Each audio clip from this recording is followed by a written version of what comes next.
الحمد لله وكفى والصلاة والسلام على خاتم الأنبياء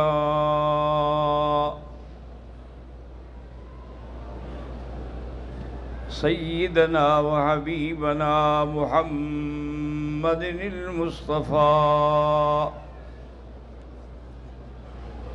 وعلى آله المجتبى وأصحابه النجبى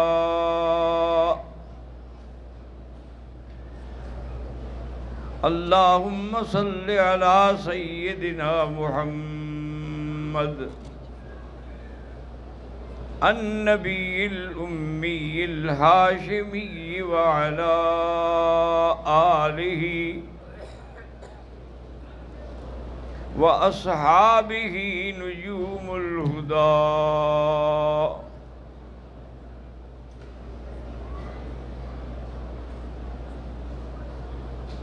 رب اشرح لي صدري ويسر لي أمري واحلل عقدة من لساني يفقهوا قولي سبحانك لا علم لنا إلا ما علمتنا إنك أنت العليم الحكيم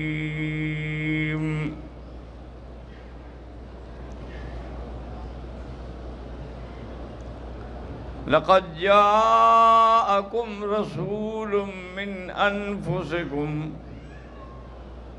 عزيز عليه ما عنتم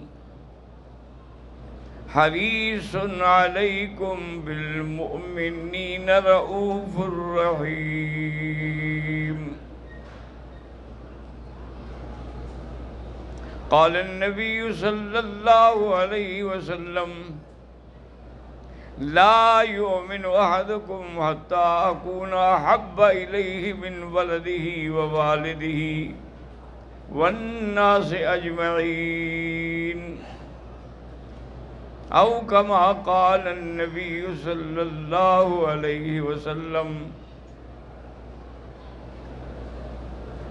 صدق الله العلي العظيم وصدق رسوله النبي الكريم ونحن على ذلك لمن الشاهدين ومن الشاكرين والحمد لله رب العالمين. برادران اسلام، کیونکہ آج 9 ربیع الاول کی تاریخ ہے اور ولادت رسول صلی اللہ علیہ وسلم کے بارے میں کئی روایات ہیں. اس مہینے میں تو کوئی اختلاف نہیں کہ آپ ربیع الاول میں پیدا ہوئے. تاریخ کیا تھی؟ بعض علماء نے کہا کہ 12 ربیع الاول تھی، لیکن صحیح بات یہی ہے کہ حضور 9 ربیع الاول کو پیدا ہوئے.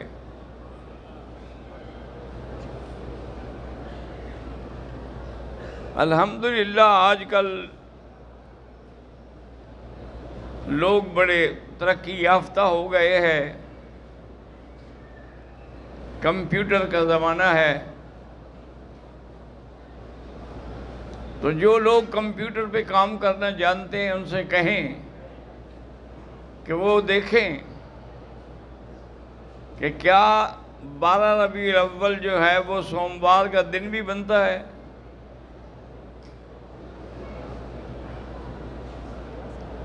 اصل ولادت جو ہے وہ 9 ربیع الاول ہے.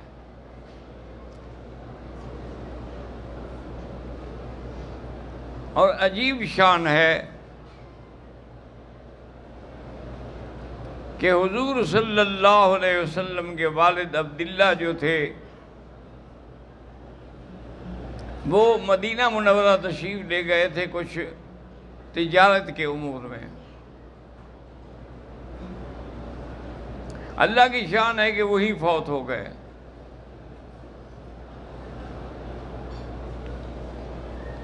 اور انہیں جنت البقیع میں دفن کیا گیا۔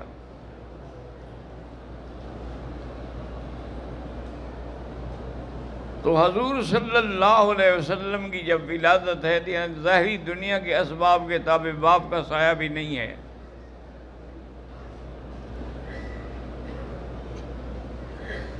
اللہ نے قرآن میں بھی ارشاد فرما دیا کہ الم یجد کا یتیما فآوا، کیا ہم نے آپ کو یتیم نہیں پایا کہ پھر آپ کی حفاظت کی، آپ کی ٹھکانہ دیا۔ وَوَجَدَكَ ضَالًّا فَهَدَىٰ، اور آپ کو راستے کا علم نہیں تھا پھر ہم نے ہدایت کی۔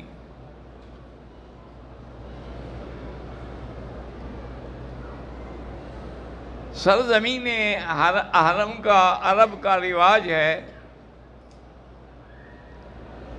کہ جب بچہ پیدا ہوتا ہے تو اس کو دائیوں کے حوالے کر کے قبیلے میں بھیج دیا جاتا ہے، کیونکہ شہر کی زبان جو ہے نا وہ خلط ملط ہو جاتی ہے، لیکن باہر جو قبائل میں زبان ہے اس میں کوئی غلطی نہیں ہوتی، وہ بڑی فصیح لغت ہوتی ہے۔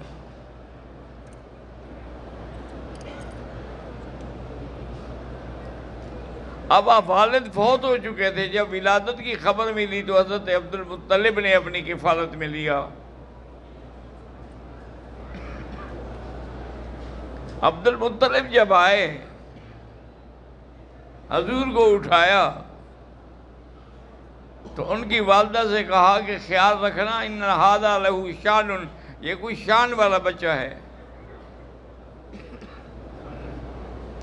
اس کی حفاظت کرنی ہے۔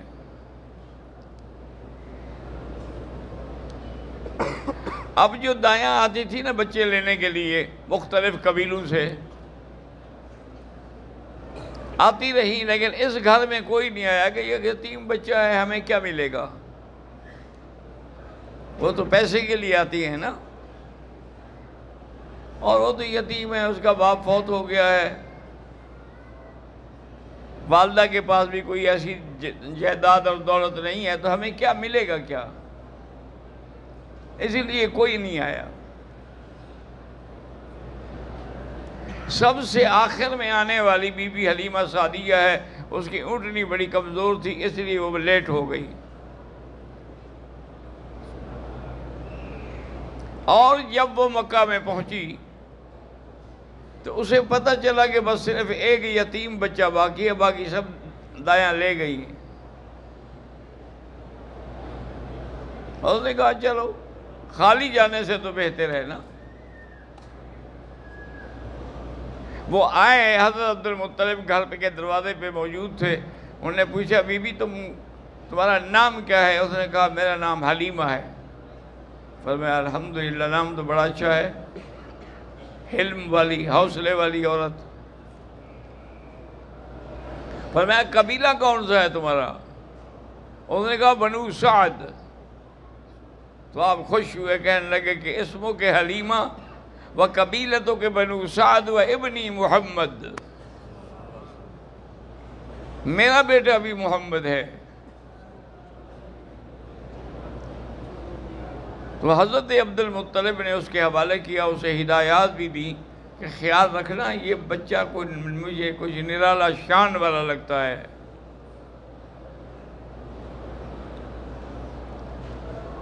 بی بی حلیمہ فرماتی ہیں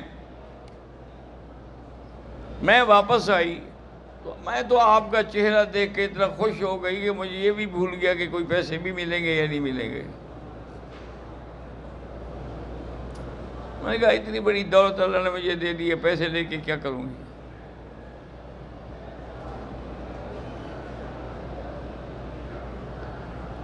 سیدہ حلیمہ فرماتی ہے کہ جب میں واپس آئی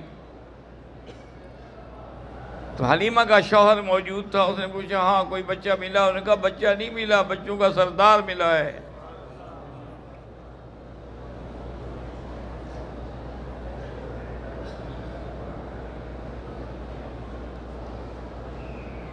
اس نے بھی دیکھا تو حیران ہو گیا کہ اتنے خوبصورت، اتنا جمال،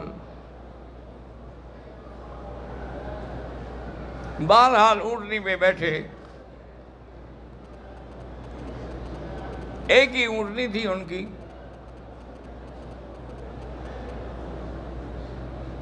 تو آگے شوہر بیٹھا، پیچھے حلیمہ بیٹھی.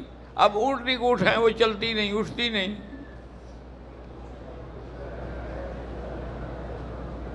بی بی حلیمہ یہ سمجھدار لوگ تھے، بچے پالتے تھے سرداروں کے. اس نے عبداللہ سے کہا معلوم ہوتا ہے کہ یہ بچہ پیچھے بیٹھنے کے لیے نہیں آیا، یہ آگے جانے کے لیے آیا ہے. یہ تو انبیاء کے بھی آگے کھڑا ہوگا تو ہمارے پیچھے کیسے رہ سکتا ہے؟ تم اس کو اپنی گود میں لے لو. عبداللہ نے اسے اپنی گود میں لے لیا بڑا سنبھال کے. انہوں نے کہا اس کے اونٹ کی مہارت مجھے دے دو، اونٹنی کو میں چلاتی رہوں گی. انہوں نے کہا ٹھیک ہے. بس دینا تھا کہ اونٹنی تو جی اٹھ کے کھڑی ہو گئی. وہ تو اتنے ناز سے اور تیز چلی کہ ساری اونٹنیاں پیچھے رہ گئی اور حلیمہ سب سے پہلے اپنے گھر پہنچ گئی.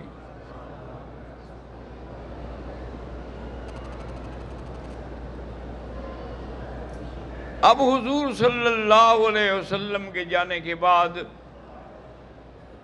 بی بی حلیمہ کہتی ہے جو ہمارے گھر میں فقر تھا، بکریاں مال مردہ تھے، کوئی کھانے کی چراگاہیں نہیں تھی اتنی اچھی، وہ تو یکدم انقلاب آ گیا. میرے مال بکریاں جہاں جاتی واپس آتی پیٹ بھرا ہوا اور اتنا دودھ کہ ساری میری سہیلیاں حیران ہوتی کہ کون سی چراگاہ ہے جہاں تم چراتی ہو. انہوں نے کہا چراگاہ تو وہی ہے پر چرانے والا اور ہے.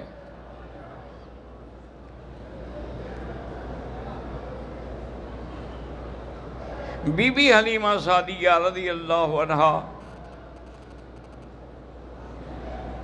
ہمیں بھی چاہیے کہ ہم قدر کریں کہ حضور کے پاس ایک دفعہ حلیمہ سعدیہ ملنے آئی نا تو آپ نے اپنی چادر مبارک بچھا دی نیچے. صحابہ حیران ہو گئے کہ کون بوڑھی عورت ہے جس کے لیے نبوت کی چادر بچھائی جا رہی ہے. تو آپ سمجھ گئے، انہوں نے فرمایا آدھی امی، یہ میری ماں ہے رضائی، دودھ پلانے والی. اور پھر اس نے جو بھی کہا نا جی، غزوہ حنین کے موقع پر وہ آئی تھی، جو کہا تو انہوں نے کہا ٹھیک ہے، جو کہا ٹھیک ہے. سب صحابہ ہے، انہوں نے کہا میری ماں ہے، میں ماں کا کہنا کیسے ٹال سکتا ہوں. تو جس پیغمبر کو رضائی ماں کا اتنا خیال تھا، حقیقی والدہ کا کیا مقام ہوگا.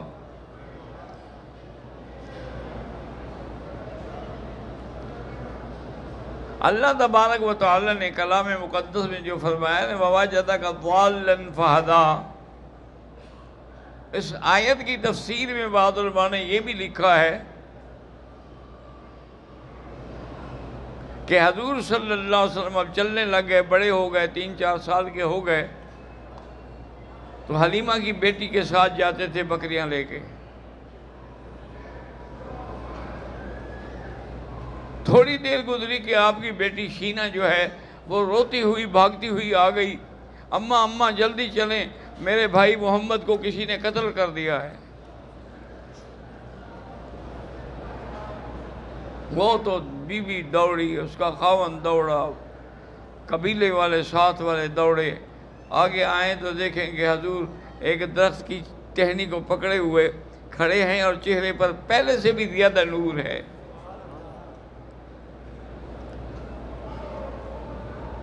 بی بی حلیمہ نے چوما اور پوچھا کیا بات ہے؟ انہوں نے کہا مجھے تو پتہ نہیں ہے، 2 آدمی آئے تھے، انہوں نے مجھے سلا دیا، پھر میرا سینہ چاک کر دیا، پھر پتہ نہیں اس میں کیا ڈالا، پھر سلائی کر دی، چلے گئے، میں ٹھیک ہو گیا. تو اب بی بی حلیمہ ڈر گئی. انہوں نے کہا ایسے بچے کو رکھنا جو ہے نا وہ خطرے سے خالی نہیں، خدا نہ کرے کچھ ہو جائے تو میں ان کی ماں باپ کو کیا جواب دوں. تو وہ لے کے چل پڑی کہ میں واپس کر رہا ہوں کہ جی میں اب نہیں رکھتی. راستے میں آئے کچھ آرام کے لیے، چونکہ اونٹنیوں کے سفر ہوتے تھے۔ بنو سعد کا قبیلہ جو ہے نا یہ طائف سے آگے ہے، تو اب اونٹنی کا یا پیدل کا تو بہت بڑا سفر ہے، تو اب گاڑیاں آ گئی نا، 2-3 گھنٹے میں آدمی پہنچ جاتا ہے۔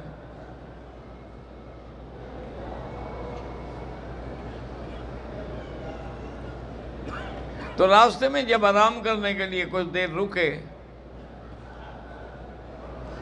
بی بی حلیمہ کی آنکھ کھلی، دیکھا کہ حضور تو ہے ہی نہیں۔ وہ تو حیران ہوگی، میں نے یہیں سلایا، کہاں گئے؟ اب وہ دوڑ رہی ہے، یا رب رد علی محمدا، میرا اللہ، میرا محمد مجھے واپس کر دے۔ ایک آدمی آگے آیا، اس نے کہا حلیمہ یہ سامنے جو ہے نا یہ بہت بڑے بڑے بڑے خداؤں کا آستان ہے، وہاں جاؤ، ان سے کہو وہ تمہارے لیے دعا کریں کہ محمد مل جائے۔ بی بی حلیمہ فرماتی ہے کہ میں دوڑتی ہوئی وہاں گئی، وہاں ان کے پجاری بھی موجود تھے، مجاور بھی موجود تھے۔ انہوں نے کہا کیا بات ہے؟ انہوں نے کہا میرا بیٹا محمد گم ہو گیا ہے، میں ان خداؤں سے مانگنے آئی ہوں کہ میرا بیٹا واپس آ جائے۔ اس نے کہا کیا کہہ رہی ہو؟ اسی نے تو ان کا ستیہ ناش کرنا ہے، ان کو مارنا ہے، گرانا ہے، یہ اس کے لیے دعا کریں گے؟ یہ کیسے دعا کریں گے؟ وہ تو انہی کو مٹانے آیا ہے۔ تو بی بی حلیمہ کہتی ہے اب میں مایوس ہو کے واپس آ رہی تھی، دیکھا کہ حضرت حضور تو کھڑے ہیں، میں نے سینے سے لگایا، اونٹنی پہ بٹھایا، مکے میں پہنچا، میں نے کہا اب میں نہیں رکھوں گی اپنے قبیلے میں، میری طاقت نہیں ہے اس کی حفاظت کرنے کے لیے۔ اللہ کی شان دیکھیں نا جی، اس کے نرالے انداز ہیں کہ والد مدینے میں فوت ہو گئے، آپ کی والدہ جو ہے وہ بھی آپ کو لے کے مدینے گئی، کیونکہ وہ بنو نجار سے تھے نا جی،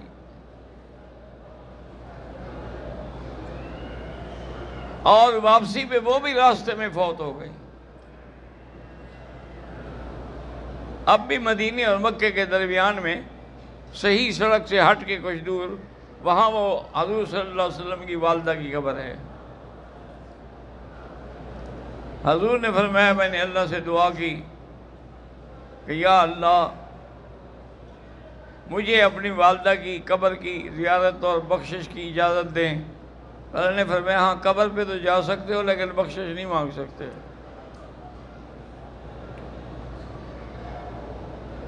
اس کی وجہ یہ ہے کہ جو شرک میں مر جائے پھر اس کے لیے دعا نہیں کی جاتی۔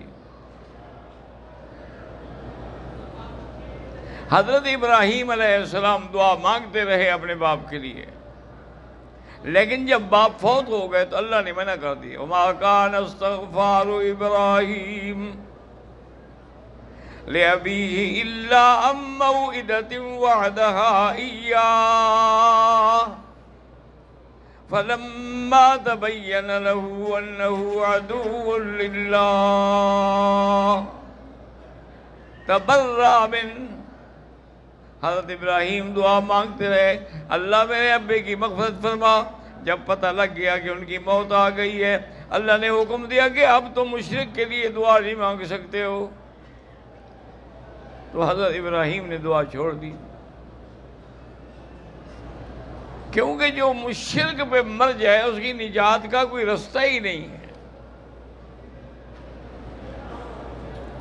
من مات یشرک باللہ شیئا حرمہ اللہ علیہ الجنہ، جو آدمی اس حال میں مر جائے کہ اللہ کے ساتھ شرک کرتا ہو، اللہ پاک نے اس پہ جنت میں جانا حرام کر دیا ہے۔ وَمَن مَاتَ لَا يُشْرِكْ بِاللَّهِ شَيْئًا حَرَّمَهُ اللَّهُ عَلَيْهِ النَّارِ، اور جو مرے اور شرک نہ کرے اس پر جہنم حرام ہے۔ وہ سیدھا جنت میں جائے گا۔ حضور صلی اللہ علیہ وسلم بہرحال تشریف لے گئے، وہاں بیٹھے رہے،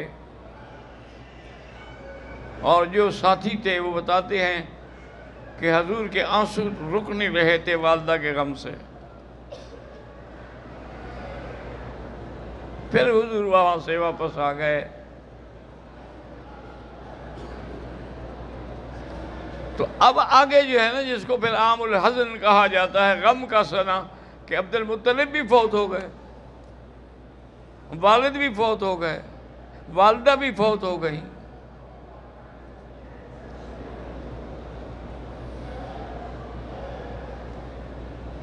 اصل میں میرے اللہ کے ہر فیصلے میں کوئی راز ہے،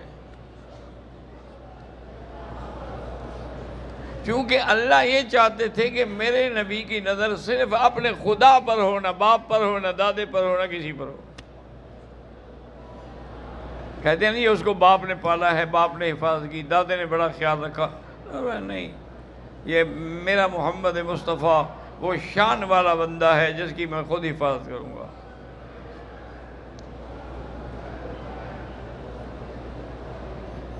تو حضور صلی اللہ علیہ وسلم کی ولادت باسعادت جو تھی،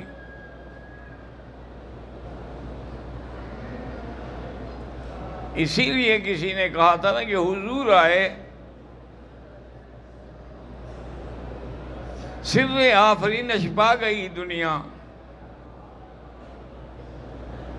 حضور آئے تو ظلمت کو مٹا گئی دنیا۔ حضور صلی اللہ علیہ وسلم کتنا بڑا مقام ہے کہ فرمایا اس وقت تک بندہ مومن نہیں ہو سکتا، لا یؤمن احدکم، جب تک کہ میں اس کو والد سے، والدہ سے، خاندان سب سے زیادہ محبوب محمد مصطفیٰ نہ ہو۔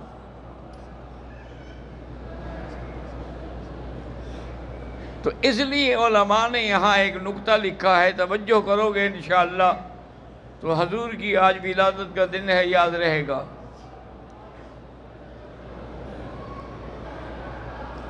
انہوں نے لکھا ہے کہ جہاں بھی اللہ نے ہمیں اعمال صالحہ کرنے کا حکم دیا ہے تو وہاں ایمان کا ذکر پہلے ہے، اعمال کا بعد میں ہے۔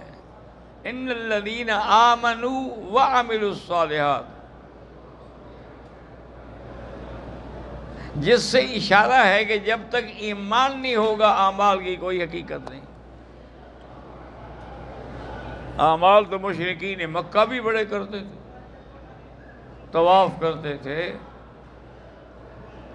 حضور کے دادا تھے ہاشم، وہ 100 اونٹ روزانہ ذبح کر کے سرید بنا کے حاجیوں کو کھلاتے تھے۔ سرید ہاشم مشہور ہو گئی دنیا میں، 100 اونٹ روز۔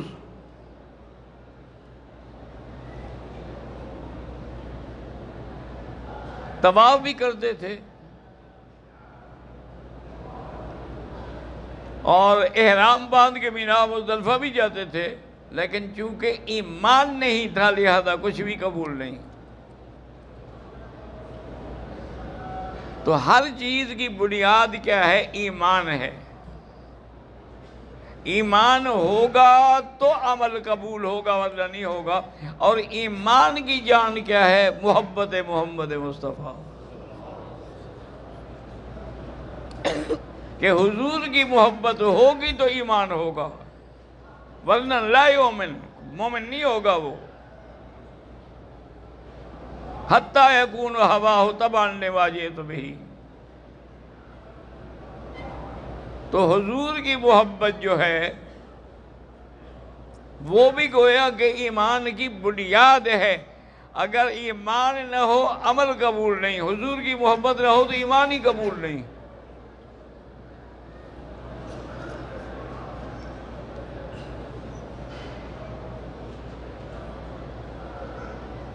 حضرت انس فرماتے ہیں کہ ہم بیٹھے تھے حضور کی خدمت میں کہ ایک آدمی آیا اور اس نے آ کے سوال کیا متی الساعہ، قیامت کب ہوگی؟ حال میں تم نے بہت بڑی بات کے بارے میں پوچھا ہے، ما عددت للساعہ، تم نے کیا تیاری کی ہے قیامت کے لیے؟ اور نے کہا حضور میں سیدھا سادہ بدو آدمی ہوں، ما عددت بکثیر صلاۃ ولا صیام ولا صدقۃ، میں نے نہ تو کوئی بہت زیادہ نمازیں پڑھی ہیں، نہ صدقہ خیرات کیا ہے، بس ایک بات ہے کہ مجھے حضور سے محبت ہے، ولکنی احب اللہ ورسولہ۔ ابھی وہ بیٹھا ہوا تھا کہ اللہ نے قرآن نازل کر دیا، وَمَن يُطِعِ اللَّهَ وَرَسُولَهُ فَأُولَٰئِكَ مَعَ الَّذِينَ أَنْعَمَ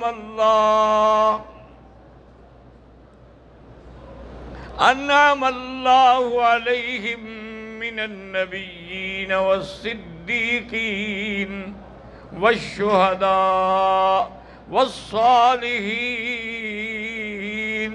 فَحَسُنَ أُولَٰئِكَ رَفِیقًا۔ حضور نے فرمایا مبارک ہو انت مع من احببت، جس سے تمہیں محبت ہے نا، قیامت میں بھی اللہ تمہیں اسی کے ساتھ رکھیں گے۔ حضرت انس فرماتے ہیں کہ اس آیت کے اترنے کے بعد اور حضور کے یہ فرمانے کے بعد ہمیں اتنی خوشی ہوئی کہ زندگی میں کبھی نہیں ہوئی تھی۔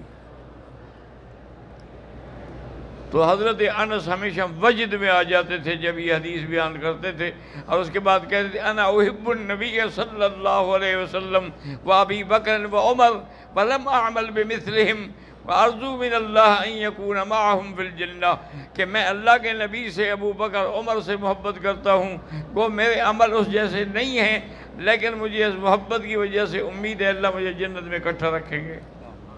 دعا کریں اللہ ہمیں سب کو خاتمہ ایمان پہ فرمائے، حضور کی سچی محبت عطا فرمائے، اور ہمیں جنت الفردوس میں حضور صلی اللہ علیہ وسلم کی شفاعت اور زیارت نصیب فرمائے۔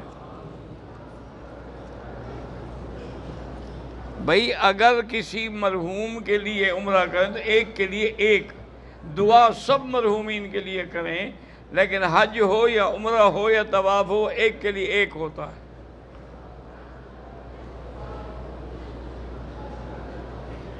میں محمد زماد پتہ نہیں کیا ہے، ملتان سے ہوں، میرا بیٹا بیمار ہے، اللہ شفا عطا فرمائے۔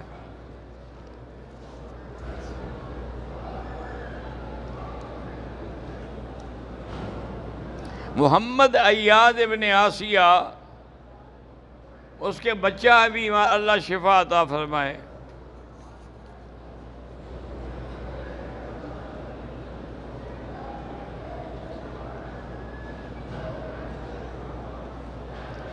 کہتا ہے جی کہ میرا نام خواجہ عثمان ہے، میں پاکستان کے شہر شجاع آباد سے ہوں، میری شادی کو 19 سال ہو گئے ہیں، ابھی تک اولاد نہیں ہوئی، اور میری بیوی جو ہے وہ دوسری شادی کی اجازت بھی نہیں دیتی۔ پہلی بات یہ ہے کہ آپ نے خود چیک کروایا ہے اور بیوی نے بھی چیک کرایا ہے، نقص کس میں ہے؟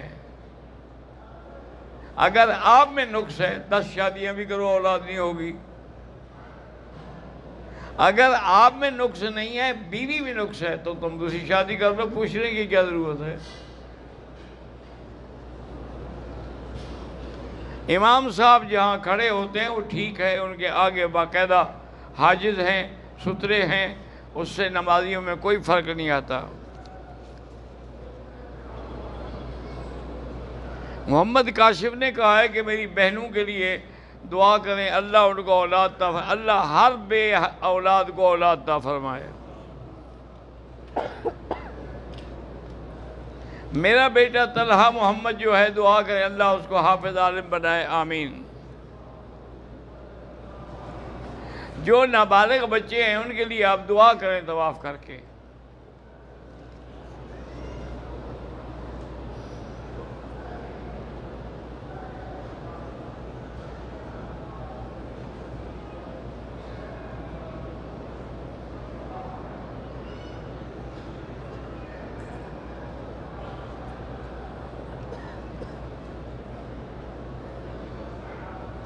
آپ نے آ کے احرام باندھ کے ہوٹل پہنچ کے سو گئے.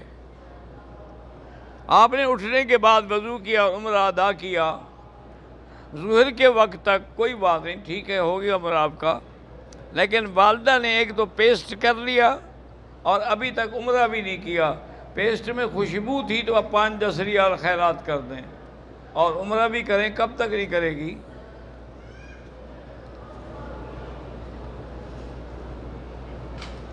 آدمی نے عمرہ کیا، حل کروانے سے پہلے احرام کھول دیا، پھر حل کروایا کہ نہیں؟ اگر حل کرایا ہے 1-2 گھنٹے میں تو کوئی بات نہیں کرایا ہے، حل کبھی کرائے دم بھی دے.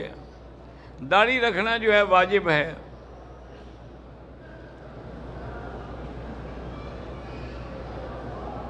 ہم عمرے پہ گئے تھے، واپس آئے، عمرہ کیا، بال نہیں کٹوائے، کمرے میں آ کے سو گئے. سونے کے بعد جب اٹھے تو بال کٹوائے، کوئی حرج نہیں.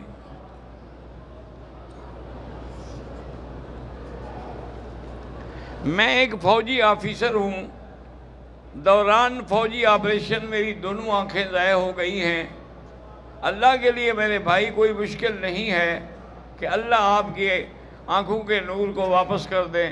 اللہ نور السماوات والارض، اتنی آیت جو ہے ایک تو یہ پڑھا کریں، اور دوسری آیت فَكَشَفْنَا عَنْكَ غِطَاءَكَ فَبَصَرُكَ الْيَوْمَ حَدِيدٌ، یہ آیت پڑھ کے آنکھوں پہ پھیرا کریں. اللہ قادر ہے وہ نور واپس فرما دیں.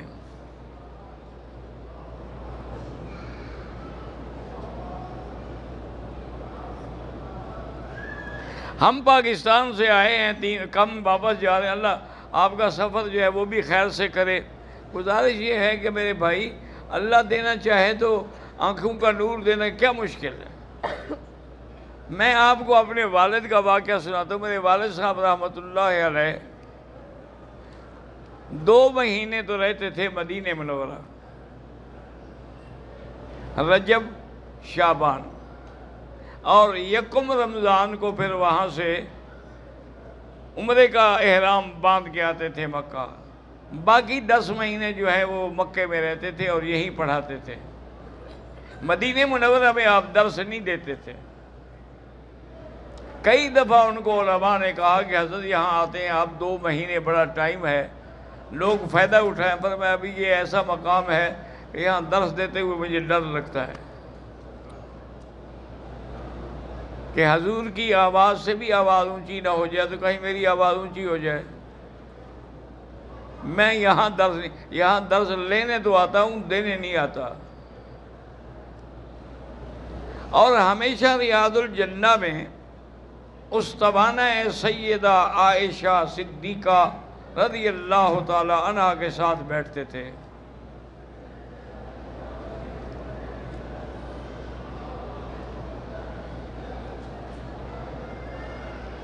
وہ فرماتے تھے کہ یہ وہ جگہ ہے کہ حضور نے بی بی عائشہ کو ایک بات بتائی تھی، کوئی راز کی، کہ یہاں جو بھی دعا مانگی جائے گی قبول ہوگی.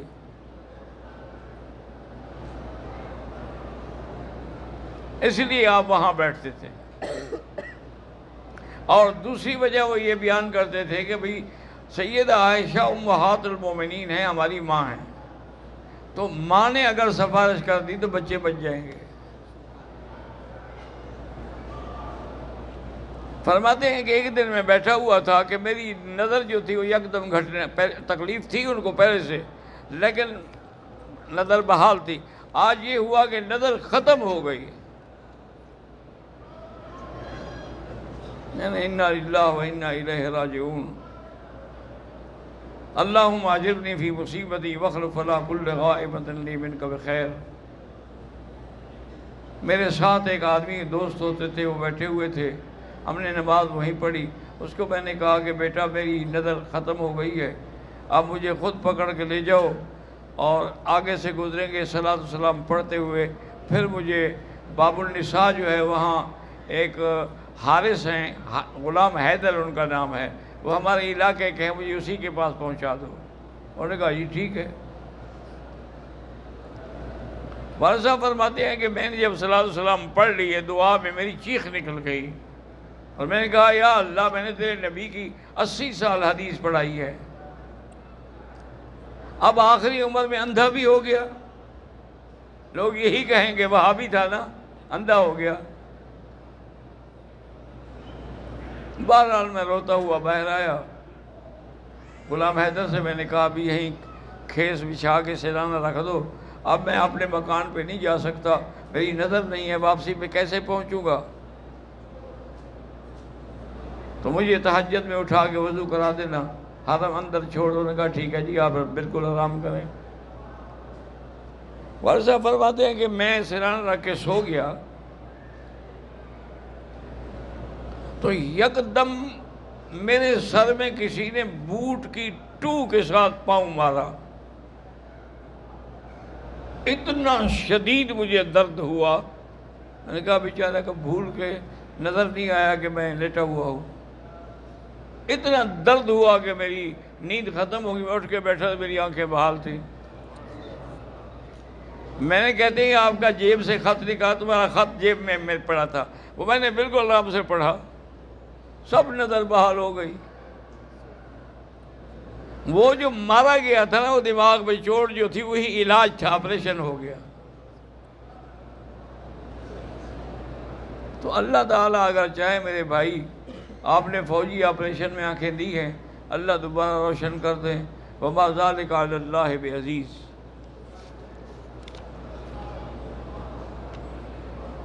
میں بکھر سے آیا ہوں، میری ہمشیرہ کو کینسر ہے، اللہ شفا عطا فرمائے۔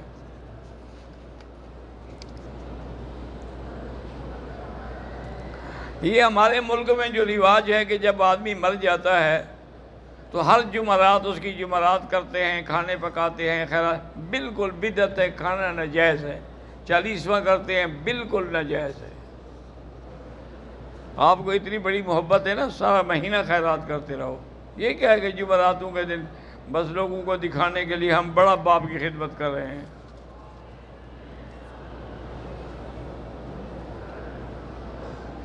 محمد اظہار بھوپال سے آیا ہوں، میری اولاد نہیں ہے۔